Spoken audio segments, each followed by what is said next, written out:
आईने हिंदी के एक नए एपिसोड में आपका स्वागत है। दोस्तों, क्या दुनिया का सबसे चर्चित रूसी स्टेल्थ फाइटर विमान Su-57 वास्तव में उतना ही स्टेल्थ है जितना लेकर रूस उसको दावा करता है? और क्या फ्रांस का राफेल फाइटर जेट जो स्टेल्थ फाइटर नहीं है लेकिन फिर भी कुछ परिस्थितियों में Su-57 को बहुत कड़ी चुनौती दे सकता है? हाल ही में सोशल मीडिया में कुछ एनालिसिस सामने आया है और उसमें दावा किया गया कि एक्स बैंड रडार के सामने तो Su-57 को बड़ा फायदा मिलता है, लेकिन एल बैंड और पी बैंड जैसे लो फ्रिक्वेंसी रडार उसके स्टेल्थ लाभ को काफी हद तक कम कर सकते हैं। तो क्या ये बात सच है? क्या ये बात सच है कि Su-57 भी स्ट्रगल कर सकता है? क्या लो फ्रिक्वेंसी रडार वास्तव में स्टेल्थ विमानों की कमजोरी है? और अगर ऐसा है तो भविष्य की हवाई लड़ाई किस दिशा में जा रही है? आज के इस वीडियो में हम इसी को आसान भाषा में समझने की कोशिश करेंगे और आपको बताएंगे कि वो कौन-कौन से ये सिनेरियोज हैं जहां पर Su-57 राफेल पर और राफेल Su-57 पर भारी पड़ता है। पहले हम समझते हैं कि स्टेल्थ का मतलब क्या होता है। देखिए, मैं आपसे कई बार बता चुका हूं कि स्टेल्थ विमान का मतलब ऐसा नहीं है कि कोई विमान अंतर्ध्यान हो गया है रडार से, उसका रडार सिग्नेचर कम होता है और उसको डिटेक्ट कर पाना मुश्किल होता है। लेकिन इसका मतलब ये नहीं है कि वो पूरी तरीके से अदृश्य हो जाए। स्टेल्थ का मतलब कभी भी पूरी तरीके से अदृश्य होना नहीं है। बहुत से लोग सोचते हैं कि स्टेल्थ विमान रडार पर दिखाई ही नहीं देते, लेकिन वास्तविकता इससे अलग है।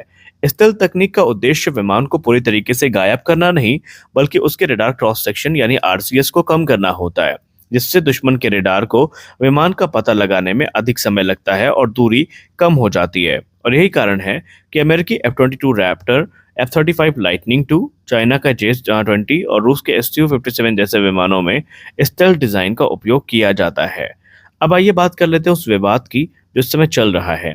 देखिए, अगर हम आरसीएस की बात करें तो रडार क्रॉस सेक्शन को आसान भाषा में समझे तो यह विमान की रडार पर दिखाई देने वाली क्षमता है। यानी कि विमान कितना बड़ा दिखता है रडार पर, उसी को हम कहते हैं रडार क्रॉस सेक्शन। जितना कम आरसीएस होगा, विमान को पहचानना उतना ही मुश्किल होगा। स्टेल्थ विमान विशेष रूप से विशेष आकार, विशेष कोणीय डिजाइन और रडार एब्जॉर्बिंग मटेरियल्स यानी रैम कोटिंग का उपयोग करके बनाए जाते हैं, ताकि रडार तरंगों को वापस स्टेशन की तरफ ना लौटाएं, बल्कि उनको एब्जॉर्ब कर लें और रिफ्लेक्ट कर दें।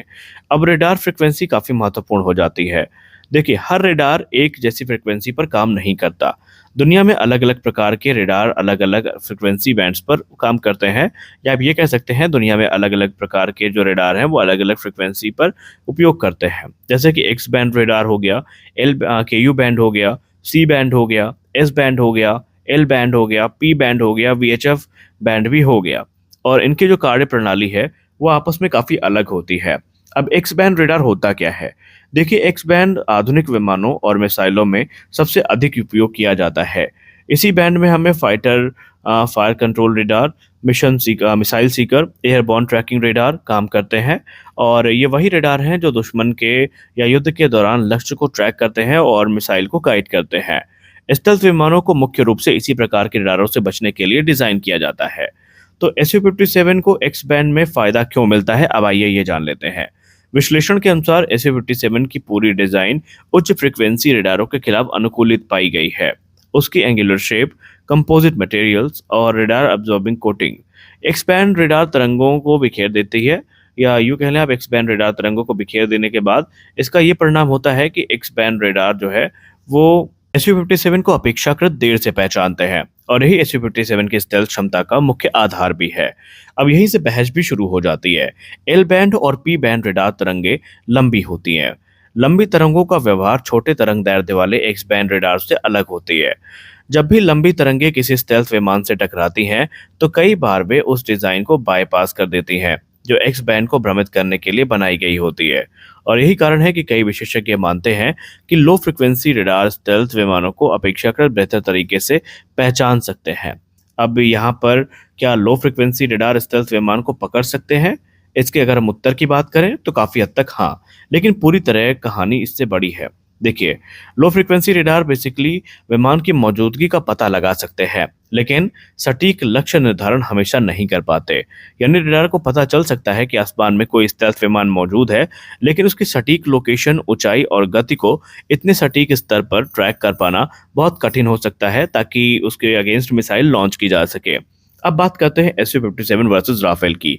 एआई आधारित जो अभी हमें चीज़ें पता चली हैं, डेटा सामने आया है, खासकर इनकी विमानों में जो एआई कैपेबिलिटीज़ ऐड करी गई हैं, उनकी बात किया जाए, तो यहाँ पर कुछ नई चीज़ें सामने निकल के आई हैं।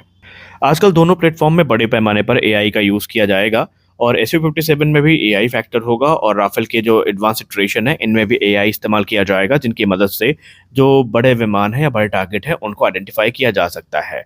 अब अगर हम बात करें विश्लेषण की, तो एक्स बैंड पर SU-57 स्पष्ट रूप से बेहतर प्रदर्शन कर सकता है, उसका आरसीएस कम दिखाई देता है और वो राफेल से अधिक स्टेल्थ प्रतीत होता है। वहीं एल बैंड और पी बैंड पर स्थिति बदल जाती है। इस फ्रीक्वेंसी पर SU-57 का आरसीएस बढ़ सकता है और उसकी रडार सिग्नेचर राफेल के करीब पहुंच सकती है। हालांकि ये केवल मॉडल आधारित एक अनुमान है, ये सिर्फ अध्ययन पर है, प्रैक्टिकल इसका कोई प्रमाण अभी तक सामने नहीं है। अब राफेल की स्थिति क्या है? देखिए, राफेल पूर्ण स्टेल्थ विमान नहीं है, लेकिन इसमें कई लो ऑब्जर्वेबल फीचर मौजूद हैं, जैसे कि इसमें रिड्यूस सिग्नेचर डिजाइन देखने को मिलती है, कंपोजिट मटेरियल्स देखने को मिलते हैं, स्पेक्ट्रा इलेक्ट्रॉनिक वॉरफेयर सिस्टम देखने को मिलता है। स्पेक्ट्रा दुनिया के सबसे उन्नत इलेक्ट्रॉनिक वॉरफेयर सिस्टम्स में से एक माना जाता है। यह दुश्मन के रडार को जाम कर सकता है और विमान की जीवित रहने की संभावना को बढ़ा सकता है। इसीलिए केवल आरसीएस के आधार पर किसी विमान की क्षमता तय नहीं की जा सकती। आज की दुनिया में केवल स्टेल्थ या स्टेल्थ रडार जीत तय नहीं करते। कई बार दो देश हैं वो multi layer air defence network का उपयोग करते हैं और बहुत सारे देश तो इसका विकसित भी कर रहे हैं। इसमें VHF रडार होते हैं, पी बैंड रडार होते हैं, एल बैंड रडार होते हैं, एक्स बैंड ट्रैकिंग रडार होता है, एसा फायर कंट्रोल रडार होता है, एवैक्स एयरक्राफ्ट होते हैं और सैटेलाइट होते हैं। और इन सभी को नेटवर्क में जोड़कर स्टेल्थ विमानों को खोजने का प्रयास किया जाता है। अब भारत भी इसी दिशा में तेजी से बढ़ रहा है। भारत के पास नेत्र एवैक्स हैं, फाल्कन एवैक हैं, अनिरुद्ध रडार है, रोहिणी रडार है और अक्षतीन नेटवर्क है जैसी प्रणालियां मौजूद हैं। और भविष्य में भारत का एयर डिफेंस नेटवर्क और अधिक शक्तिशाली बनने वाला है। और सबसे महत्वपूर्ण बात तो ये है कि जिस विश्लेषण की चर्चा इस समय इंटरनेट मीडिया पर चल रही है, वो किसी अभी सैन्य परीक्षण या किसी भी सरकारी जो रिपोर्ट है उस पर आधारित नहीं है। ये सिर्फ जो है इस समय अनुमानों और क्या हो सकता है इसके आधार पर है। और वैसे अगर देखा जाए तो SU-57 वर्सेस राफेल के चांसेस तो लगभग ना के ही बराबर हैं, क्योंकि भारत ही SU-57 को ऑपरेट करने वाला देश बन सकता है और भारत के पास ऑलरेडी जो राफेल हैं वो मौजूद हैं। लेकिन हाँ, इस बात से हम इनकार नहीं कर सकते कि SU-57 निस्संदेह एक पीढ़ी ऊपर का विमान है, तो इसको ट्रैक कर पाना उतना आसान नहीं होगा। लेकिन ये भी कह दें कि SU-57 ट्रैक नहीं किया जा सकता या ये विमान अजेय है, तो ये कहना भी जल्दबाजी होगी। बाकी अगर कभी इनका आमना सामना होता है तो दूध का दूध और पानी का पानी हो जाएगा, क्योंकि ये जो चीज़ें होती हैं प्रेडिक्शन के अनुमान से होती हैं।